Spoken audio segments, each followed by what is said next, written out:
S'havien deixat abans, qual a Penélope teixint i desteixint, esperem que no desteixint, a Maria Jo en Alacant, també esta iniciativa també solidària de crear unes bufandes molt especials per a la gent que més les necessitava. Maria Jo, volem saber si s'ha afegit molta gent per ajudar-te a teixir.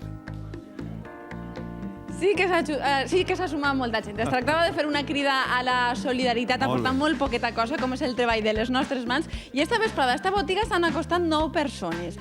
A elles cal sumar les 10 que ja van participar en la quedada solidària de dissabte, més 5 que han fet la seva bufanda en casa i que ens l'han portada així a la botiga. Mireu a les voluntàries d'esta vesprada que concentraetes estan, que treballadores... Com van eixes manetes de ràpid. Hem de dir que...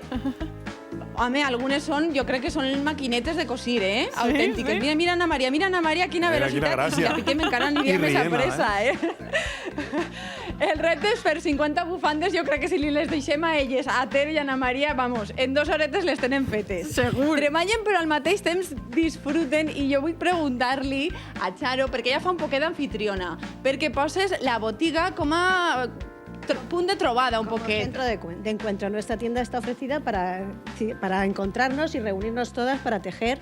También hacemos talleres para enseñar a la gente. Y bueno, y la lana es la que se está haciendo las bufandas de la quedada solidaria. Es una botiga de llanes y así, a més de donar cursos, també sou solidàries. También solidarias, también. Enseñamos en todo. I ara vull presentar-te a Elena, jo no sé si la podem interrompre un poquet, perquè elles estan molt atareades en les seues bufandes. Ella és del col·lectiu, un poquet la impulsora d'esta idea que partix del col·lectiu Amo el Amigurumi, que és una comunitat virtual que naix en internet. Si pots acompanyar-nos, Elena, i conta'ns quin és l'objectiu, un poquet. Bueno, pues el objetivo de esta quedada solidaria es, como has dicho, hacer 50 bufandas.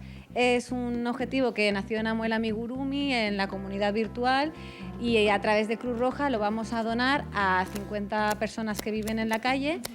Y bueno, básicamente es eso, se hace a través del craftivismo. Craftivismo, esta activitat que estem veient i en la qual estan participant aquests voluntaris es diu craftivismo, que ve de craft, que és una paraula anglesa, ¿no? Que vol dir coses fetes a mà. Exacto, y activismo. Entonces es una tendencia que hay mucho en internet entre la gente que hace este tipo de cosas y significa un poco pues hacer cosas con las manos para conseguir cambiar el mundo en pequeñas cosas, cosas locales y puntuales, pero de colaborar de una forma un poco más, con más amor, ¿no?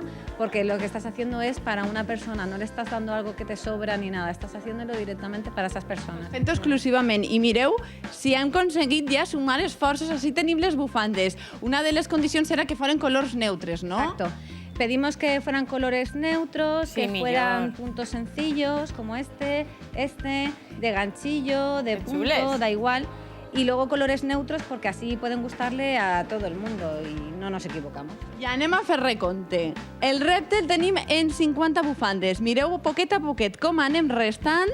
Portem apenes lo de dissabte, la jornada de dissabte i la d'avui, ja ens falten només 16 bufandes. Això està Jo ahí. crec que ho aconseguirem, el repte, ¿no? Espero, y Una también buena invitar marcha, a la sí. gente que quiera colaborar a traer sus bufandas hechas en casa con restos de lanas que tengan o que pasen por la tienda y punto aquí en la calle Castaños, cerquita de Gabriel Miró, para que con las lanas de aquí puedan hacer las bufandas, que se informen en el Facebook de iPunto también, que estamos ahí y para cualquier duda o cualquier consulta. Clar que sí. Ja heu vist que fa falta molt poquet per ajudar. No tenim que donar grans coses, només en una bufanda o un poquet de faena de la nostra dedicació. Ja ho tenim fet, ja estem ajudant, eh?